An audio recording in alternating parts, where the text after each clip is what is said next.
جسمانی ہجرت نہیں، مائگریشن آف ہارٹ بھی ضروری ہے. ٹھیک ہے، دل بدلے گا تو زندگی بدلے گی. تو کریں گے ہجرت.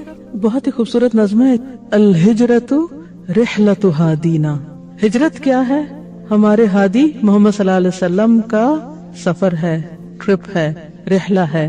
اس سے کیا نکلا؟ نتیجہ کیا نکلا؟ حمل الاسلام لنا دینا. یعنی آپ نے اس رحلے میں اپنے ساتھ کیا لے کر گئے؟ حمل، آپ نے اٹھایا، الاسلام، اسلام کو، لنا، ہمارے لیے، دینن، دین کے طور پر. یعنی مکہ میں وہ جڑ نہیں پکڑ رہا تھا تو مدینہ میں لے جا کے اس کا پودا لگایا اور پھر وہ دنیا کے لیے سایہ دار درخت بن گیا. تو ہجرت کے بڑے فوائد، اور سب سے بڑا فائدہ کیا ہے کہ اسلام پھیلتا ہی ہجرت کے ساتھ ہے. جب تک قربانی کر کے دین کو اپنی ذات میں اور دوسروں تک نہ لے جایا جائے تو کیا ہوتا ہے؟ پھر وہی ختم ہو جاتا ہے. فسلام اللہ علی الہادی، اس ہادی پر اللہ کی سلامتی. والکون یردد آمین، اور پوری کائنات آمین کہہ رہی ہے. اور پھر اس میں حضرت ابوبکر کی وفا کا ذکر ہے، اور حضرت علی کی قربانی کا ذکر ہے کہ وہ پیچھے رہے تھے آپ کے بستر پر. اور آخر میں پھر یہ کہ کس طرح آپ طیبہ میں داخل ہوئے اور کس طرح اسلام ایک نئے افق میں، ایک نئے دور میں داخل ہو گیا. تو ہم میں سے بھی ہر ایک اپنی اپنی ذات میں سوچے کہ وہ اسلام کی تقویت کے لیے، اسلام کے فائدے کے لیے کس طرح کی ہجرت کر سکتا ہے. اللہ تعالی ہم سب کو عمل کی توفیق عطا فرمائے. وآخر دعوانا ان الحمد للہ رب العالمین. سبحانک اللہم وبحمدک، نشہد ان لا الہ الا انت، نستغفرک ونتوب الیک. السلام علیکم ورحمۃ اللہ وبرکاتہ.